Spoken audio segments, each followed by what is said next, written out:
আসসালামু আলাইকুম। সবাই কেমন আছেন? আশা করছি সবাই ভালো আছেন। হঠাৎ আমার পিসিটা কি যেন হয়ে গেছে, যার কারণে পিসিটাকে গত 7 দিন যাবত অন করার জন্য চেষ্টা করে কিন্তু পারছি না। তবে ভাবলাম যে এভাবে আর চলবে না। এখন আমি এটাকে সার্ভিসিংয়ে নিয়ে যাব। যার কারণে কিন্তু আমি সম্পূর্ণ রেডি করে বাসা থেকে বেরিয়ে আসছি যে কম্পিউটারের একদিন আজকে আমার একদিন। আমি কিন্তু বেড়ানোর পরে আমার একটা বান্ধবীর সাথে অনেকদিন পরে দেখা। বান্ধবী আমার সাথে কথা বলছে, তবে আমি ওকে চিনতেই পারছি না। তবে যাই হোক, দুইজন গল্প করতে করতে যাচ্ছি অবশেষে ভ্যানে উঠে। তবে যাওয়ার পরে আমি কিন্তু ব্যাংকে গেছি, আমার কাছে টাকা নাই। টাকা ওঠানোর পরে আমি ওখান থেকে কিন্তু সরাসরি একদম যে চুয়াডাঙ্গার উদ্দেশ্যে যেখানে যাইতে হয়, প্রথমত কিন্তু আমাদের যে স্ট্যান্ডে যাইতে হবে, ওখান থেকে কিন্তু আমরা গাড়িটা পাবো। এই কারণে কিন্তু আমরা ওখান থেকে অটো নিয়ে খুব ফাস্টলি কিন্তু যাওয়ার চেষ্টা করছি। কেননা আমাদের এখান থেকে কিন্তু মোটামুটি 1.5-2 ঘন্টার রাস্তা। এই কারণে আমরা দেরি না করি, গাড়িওয়ালা যে ভাইয়া ছিল ওনাকে খুব রিকোয়েস্ট করি, উনি কিন্তু আমাদের ফাস্টলি নিয়ে আনছে।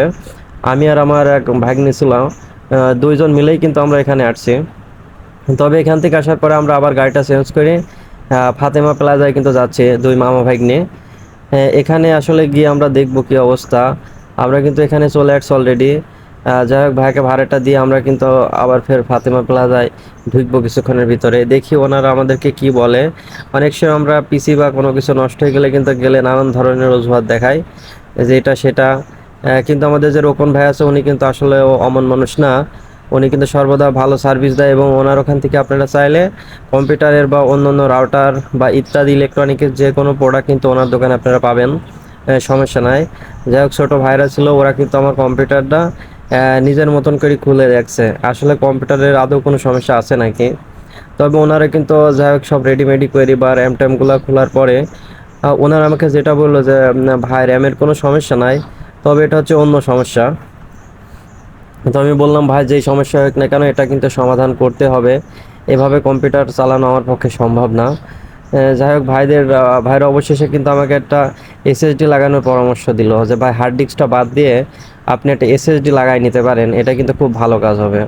তা আমি বললাম যে ভাই, আর দেরি না করে আপনি লাগাই ফেলেন, যেহেতু সুযোগ একটা পাইছি, এই সুযোগে লাগাই নি, টাকা যা খরচ হয় হোক। যাই হোক, রোকন ভাই কিন্তু অনেক ব্যস্ত আছে।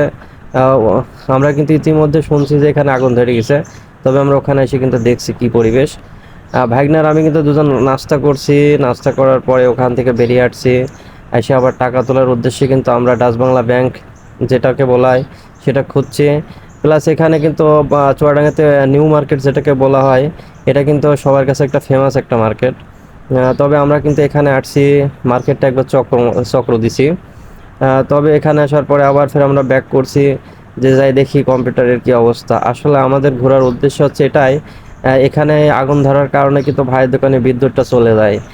দীর্ঘ 3 ঘন্টা 3.5 ঘন্টা বসে থাকার পরে বিদ্যুৎটা পুনরায় আবার ফিরে আসে।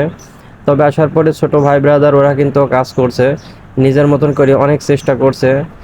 তবে বলছে, ভাই টেনশন করার কোনো কারণ নাই, কম্পিউটারে কোনো সমস্যাই নাই, আপনি টেনশন করেন না। যাক, আমি দেখছি যে আসলে কি হচ্ছে কম্পিউটারে, যে এমনটা কেন হচ্ছে আমার সাথে। একটা বিপদ যাইতে না যাইতেই আমার জীবনে আর একটা বিপদ এসে কিন্তু দাঁড়ায়। এটা কিন্তু মানে আমার সেই ছোটো থেকে একটা অভ্যাস, যে কোনো সমস্যা আমার পিছনে লাগেই থাকে। যাই হোক, ছোটো ভাই কিন্তু যে এসএসডিটা লাগাইছে, এসএসডিটা কিন্তু আমাদেরকে দেখাবে কিছুক্ষণের ভিতরেই, যে ভাই এটা কি ফাস্ট কাজ করে একটু দেখেন। আমাকে দেখানোর জন্য কিন্তু সে উইন্ডোজ দিয়ে কম্পিউটারটা অন করছে, করে আমাকে দেখাচ্ছে যে ভাই দেখেন। আমি আবার ওখানে কিছু সেটিংয়ের কাজ ছিল, সেটা কিন্তু কমপ্লিটলি করে দিছি। দেওয়ার পরে ভাই বলছে, আচ্ছা ভাই আমি একটু দেখি কি অবস্থা। দেখার পরে খুবই ভালো লাগলো। আমাদের আবার ক্ষুধা লেগে গেছে, এদিকে যাইতে যাইতে বিকাল হয়ে গেছে। মামা ভাইকনা আবার একটু বিরিয়ানি খাইনি। বিরিয়ানি খাওয়ার পরে দুইজন ভাবলাম যে বাসায় যাই।